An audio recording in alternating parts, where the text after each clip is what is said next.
বিজেপির কাটিগড়া মণ্ডল যুব মোর্চার সভাপতির রহস্যজনক মৃত্যু। এক মাস আগে যার হাতে উঠেছিল সংগঠনের দায়িত্ব, আজ তার বাড়িতেই কান্নার সুর। কাটিগড়ায় যুব মোর্চার সভাপতি সত্যজিৎ দাসের রহস্য মৃত্যুর ঘটনায় চাঞ্চল্য। রাতভর পুলিশের তৎপরতা, ফরেনসিক দলের উপস্থিতি। মাত্র 24 বছরের যুবনেতা সত্যজিৎ দাসের মৃত্যু ঘিরে রহস্য এবং শোক। কাছাড় জেলার বিজেপির কাটিগড়া মণ্ডল যুব মোর্চার সভাপতি 24 বছরের সত্যজিৎ দাসের মৃত্যুতে শোকস্তব্ধ গোটা কাটিগড়া এলাকা। রবিবার রাতে কাতিরাল গ্রামের নিজ ঘরে তার দেহ উদ্ধার হয়েছে। মাত্র এক মাস আগে তিনি যুব মোর্চার সভাপতি হিসাবে দায়িত্ব পেয়েছিলেন। জানা গেছে, রবিবার রাত আনুমানিক 10টা নাগাদ বাড়িতে ফেরেন সত্যজিতের বড় ভাই বিষ্ণু দাস। ঘরের দরজা ভেতর থেকে বন্ধ থাকায় অনেক ডাকাডাকির পরও কোনো সাড়া না পেয়ে তিনি দেওয়ালের ফাঁক দিয়ে ভেতরে উঁকি দেন। তখনই ছোট ভাই সত্যজিৎকে অচেতন অবস্থায় দেখতে পান। সঙ্গে সঙ্গে চিৎকার করলে আশপাশের গ্রামবাসীরা ছুটে আসেন এবং খবর দেওয়া হয় কাটিগড়া থানায়। খবর পেয়ে কাটিগড়া থানার ওসি নীলকমল বড়ুয়া এবং সার্কেল ম্যাজিস্ট্রেট রবার্ট টোলরের নেতৃত্বে পুলিশ ঘটনাস্থলে পৌঁছায়। ম্যাজিস্ট্রেটের উপস্থিতিতে ঘরের দরজা ভেঙে সত্যজিতের দেহ উদ্ধার করা হয়। শিলচর থেকে ডেকে আনা হয় ফরেনসিকের দল। পরে ময়নাতদন্তের জন্য মৃতদেহটি শিলচর মেডিকেল কলেজ ও হাসপাতালে পাঠানো হয়। কেন এমন চরম সিদ্ধান্ত নিলেন সত্যজিৎ দাস, সেই কারণ এখনো স্পষ্ট নয়। তবে মৃত যুবকের পরিবারের পক্ষ থেকে দাবি করা হয়েছে, পাওনাদারদের অতিরিক্ত চাপের কারণেই নাকি মানসিকভাবে ভেঙে পড়ে এমন চরম সিদ্ধান্ত নিতে বাধ্য হয়েছেন সত্যজিৎ দাস।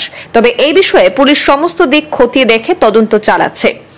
এদিকে রাতে ঘটনার খবর ছড়িয়ে পড়ার সঙ্গে সঙ্গে স্থানীয় বিজেপির বহু নেতাকর্মী তার বাড়িতে ছুটে যান এবং শোক প্রকাশ করেন। মাত্র 24 বছর বয়সী নতুন দায়িত্ব পাওয়ার পর এভাবে একটি তরুণ জীবনের হঠাৎ থেমে যাওয়া বহু প্রশ্ন তুলে দিচ্ছে।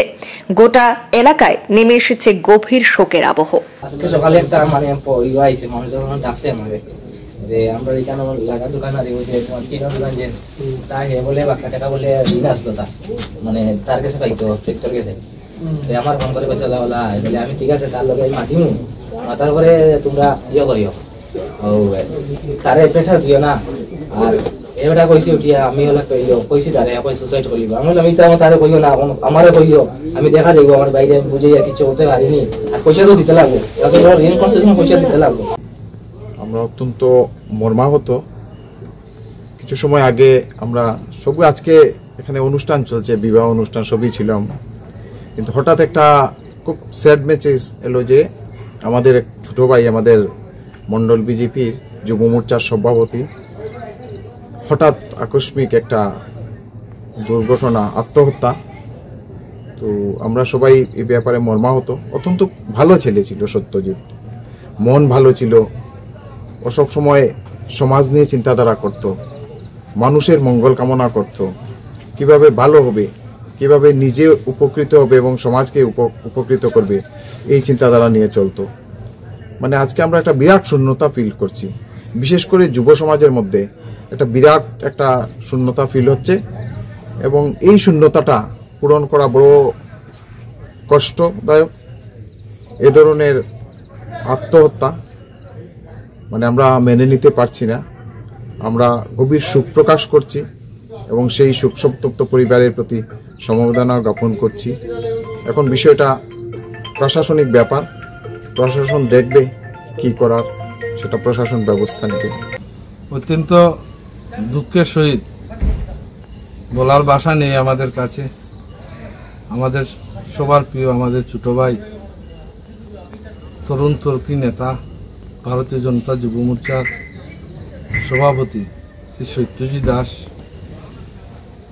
রাত্রে আমি এক বিবাহতে ছিলাম, রাতে 10:30টার সময় খবর পেয়েছি। খবর পেয়ে সঙ্গে সঙ্গে আমাদের দলের যারা কার্যকর্তারা ওনার বাসাতে ছুটে আসেন এবং আমাদের সার্কেল অফিসার, কাটিগড়া থানার ওসিরাও আসেন, দলের সব কার্যকর্তারা এখানে আসেন। সত্যজিৎ আমাদের মধ্যে নেই, সেটা বিশ্বাস আমাদের হচ্ছে না।